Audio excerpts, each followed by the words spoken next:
ಎಲ್ಲರಿಗೂ ನಮಸ್ಕಾರ. Welcome back to my YouTube channel. ಇವತ್ತಿನ ರೆಸಿಪಿ ಬೀನ್ಸ್ ಬೇಳೆ ಸಾಂಬಾರ್. ಮಸಾಲೆ ರುಬ್ದೇನೆ ತೆಂಗಿನಕಾಯಿನ ಉಪಯೋಗಿಸ್ತೇನೆ ತುಂಬಾನೇ ರುಚಿಯಾಗಿರುವಂತ ಬೀನ್ಸ್ ಸಾಂಬಾರ್. 10 ನಿಮಿಷದಲ್ಲಿ ಮಾಡಬಹುದಾದಂತ ಅದ್ಭುತವಾಗಿರುವಂತ ರುಚಿಕರವಾದಂತ ಸಾಂಬಾರ್ ರೆಸಿಪಿ ಒಂದ್ಸಲ ಟ್ರೈ ಮಾಡಿ. ಒಂದು ಕುಕ್ಕರ್ಗೆ ಒಂದು ಅರ್ಧ ಬೌಲ್ ಆಗುವಷ್ಟು ಮೈಸೂರು ಬೇಳೆನ ಸೇರಿಸ್ಕೊಳ್ತಾ ಇದ್ದೀನಿ. ಅದೇ ಬೌಲಲ್ಲಿ ಅರ್ಧ ಬೌಲ್ ಆಗುವಷ್ಟು ತೊಗರಿ ಬೇಳೆನ ಸೇರಿಸ್ಕೊಳ್ತಾ ಇದ್ದೀನಿ. ಮೈಸೂರು ಬೇಳೆ ಇಲ್ಲ ಅಂದ್ರೆ ತೊಗರಿ ಬೇಳೆನೆ 1 ಬೌಲ್ ಅಷ್ಟು ಸೇರಿಸ್ಕೊಳ್ಳಿ. ಇವಾಗ ಚೆನ್ನಾಗಿ 2 ರಿಂದ 3 ಸಲ ವಾಶ್ ಮಾಡ್ಕೊಳ್ಳೋಣ. 2 ರಿಂದ 3 ಸಲ ಚೆನ್ನಾಗಿ ವಾಶ್ ಮಾಡಿ ಆದ್ಮೇಲೆ 1 ಬೌಲ್ ಬೀನ್ಸ್ ಅನ್ನ ಸೇರಿಸ್ಕೊಳ್ತಾ ಇದ್ದೀನಿ. ಬೀನ್ಸ್ ನಿಮ್ಗೆ ಯಾವ ತರ ಬೇಕೋ ಆ ತರ ಕಟ್ ಮಾಡ್ಕೋಬಹುದು. ಹಾಗೆ ಸ್ವಲ್ಪ ಕ್ಯಾರೆಟ್ ಅನ್ನ ಸೇರಿಸ್ಕೊಳ್ತಾ ಇದ್ದೀನಿ. ಕ್ಯಾರೆಟ್ ಆಪ್ಷನಲ್, ಬೇಡ ಅಂದ್ರೆ ಸ್ಕಿಪ್ ಮಾಡ್ಕೋಬಹುದು. ಹಾಗೆ ಒಂದು ದೊಡ್ಡ ಟೊಮೊಟೊನ ಚಿಕ್ಕದಾಗಿ ಕಟ್ ಮಾಡಿ ಸೇರಿಸ್ಕೊಳ್ತಾ ಇದ್ದೀನಿ. ಹಾಗೆ ಒಂದು ಈರುಳ್ಳಿಯಲ್ಲಿ ಅರ್ಧದಷ್ಟು ಈರುಳ್ಳಿನ ಸೇರಿಸ್ಕೊಳ್ತಾ ಇದ್ದೀನಿ. 3 ರಿಂದ 4 ಹಸಿ ಮೆಣಸಿನಕಾಯಿನ ಈ ತರ ಉದ್ದಕ್ಕೆ ಕಟ್ ಮಾಡಿ ಸೇರಿಸ್ಕೊಳ್ತಾ ಇದ್ದೀನಿ. ಈಗ ಮುಳುಗೋಷ್ಟು ನೀರನ್ನ ಸೇರಿಸಿ 2 ಸ್ಪೂನ್ ಎಣ್ಣೆನ ಸೇರಿಸಿ ಸ್ವಲ್ಪ ಅರಿಶಿಣ ಪೌಡರ್ ಅನ್ನ ಸೇರಿಸಿ ಕುಕ್ಕರ್ ನ ಕ್ಲೋಸ್ ಮಾಡಿ ಒಂದು 3 ವಿಷಲ್ ನ ಹೊಡೆಸ್ಕೊಳ್ಳೋಣ.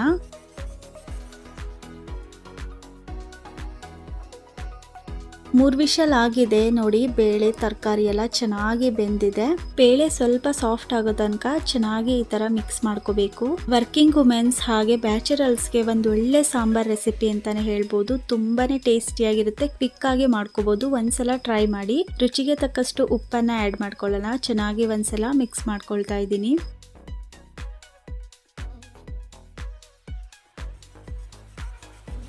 ಚೆನ್ನಾಗಿ ಮಿಕ್ಸ್ ಮಾಡ್ಕೊಂಡಿದ್ದಾದ್ಮೇಲೆ ನೋಡಿ, ತರಕಾರಿ ಮತ್ತೆ ಬೇಳೆ ಚೆನ್ನಾಗಿ ಸಾಫ್ಟ್ ಆಗಿದೆ. ಇವಾಗ ಒಂದು ಸಾಂಬಾರ್ ಮಾಡುವಂತ ಪಾತ್ರೆಗೆ ಈ ಬೇಳೆ ಕಟ್ಟನ್ನ ಸೇರಿಸ್ಕೊಳ್ತಾ ಇದ್ದೀನಿ.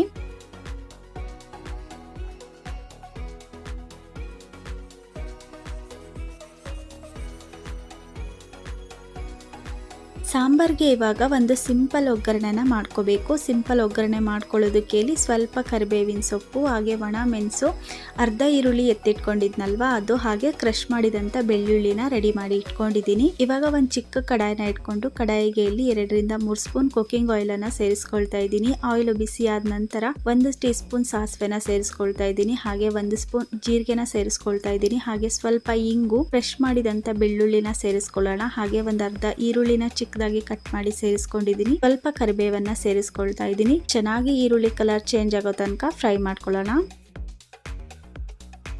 ಈರುಳ್ಳಿ ಸ್ವಲ್ಪ ಫ್ರೈ ಆಗಿ ಆದ್ಮೇಲೆ 2 ರಿಂದ 3 ಒಣ ಮೆಣಸನ್ನ ಸೇರಿಸ್ಕೊಳ್ತಾ ಇದ್ದೀನಿ. ಚೆನ್ನಾಗಿ ಒಂದ್ಸಲ ಫ್ರೈ ಮಾಡ್ಕೊಳ್ಳೋಣ. ಒಗ್ಗರಣೆನ ರೆಡಿ ಮಾಡ್ಕೊಂಡಿದ್ದಾದ್ಮೇಲೆ ತೆಳಗಡೆ ಎತ್ತಿಟ್ಕೊಳ್ತಾ ಇದ್ದೀನಿ. ಇವಾಗ ಸಾಂಬಾರ್ ಮಾಡುವಂತ ಪಾತ್ರೆನ ಇಟ್ಕೊಂಡು 1 ಕುದಿ ಬರೋ ತನಕ ಚೆನ್ನಾಗಿ ಕುದಿಸ್ಕೋಬೇಕು.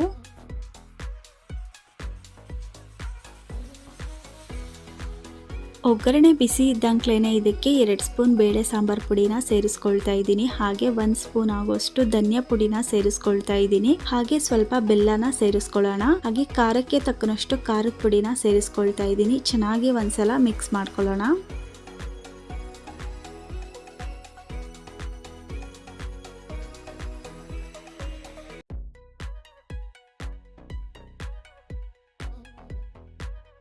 ಸಾಂಬಾರ್ 1 ಕುದಿ ಬಂದಿದೆ. ಇವಾಗ ಒಗ್ಗರಣೆನ ಸೇರಿಸ್ಕೊಳ್ಳೋಣ.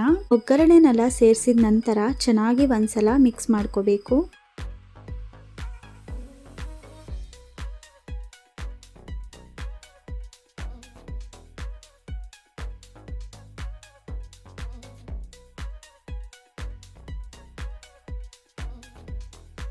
ಒಗ್ಗರಣೆ ಎಲ್ಲ ಸೇರಿಸಿದ ನಂತರ ಚೆನ್ನಾಗಿ ಈ ತರ ಒಂದು 5 ನಿಮಿಷ ಕುದಿಸ್ಕೋಬೇಕು.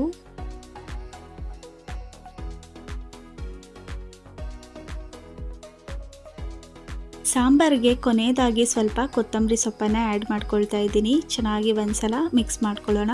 ನೋಡಿದ್ರಲ್ಲ ಫ್ರೆಂಡ್ಸ್, ಮಸಾಲೆ ರುಬ್ದೇನೆ, ಕಾಯಿ ಹಾಕ್ದೇನೆ, ಹುಣಸೆ ಹುಳಿ ಹಿಂಡದೇನೆ ಸಕ್ಕ ಟೇಸ್ಟಿ ಆಗಿರುವಂತ ಅದ್ಭುತವಾಗಿರುವಂತ ಬೀನ್ಸ್ ಬೇಳೆ ಸಾಂಬಾರ್ನ ಯಾವ ರೀತಿಯಾಗಿ ಮಾಡೋದು ಅಂತ. ಈ ರೆಸಿಪಿ ನಿಮ್ಮೆಲ್ರಿಗೂ ಇಷ್ಟ ಆಗಿದೆ ಅಂತ ಅನ್ಕೊಳ್ತೀನಿ. ಇಷ್ಟ ಆದ್ರೆ ಪ್ಲೀಸ್ ಒಂದು ಲೈಕ್ ಮಾಡಿ, ಶೇರ್ ಮಾಡಿ, ಕಮೆಂಟ್ ಮಾಡಿ. ಫಸ್ಟ್ ಟೈಮ್ ನಮ್ಮ ಚಾನಲ್ನ ವಿಸಿಟ್ ಮಾಡಿದ್ರೆ ಪ್ಲೀಸ್ ಇವಾಗಲೇ ಹೋಗಿ ಸಬ್ಸ್ಕ್ರೈಬ್ ಮಾಡ್ಕೊಳ್ಳಿ. ಪಕ್ಕದಲ್ಲಿರುವಂತ ಬೆಲ್ ಐಕನ್ನ ಕ್ಲಿಕ್ ಮಾಡಿ. ನಾನು ಮಾಡೋ ಪ್ರತಿಯೊಂದು ಹೊಸ ವಿಡಿಯೋ ನೋಟಿಫಿಕೇಶನ್ಸ್ ನಿಮಗೆ ಮೊದಲು ಬರುತ್ತೆ.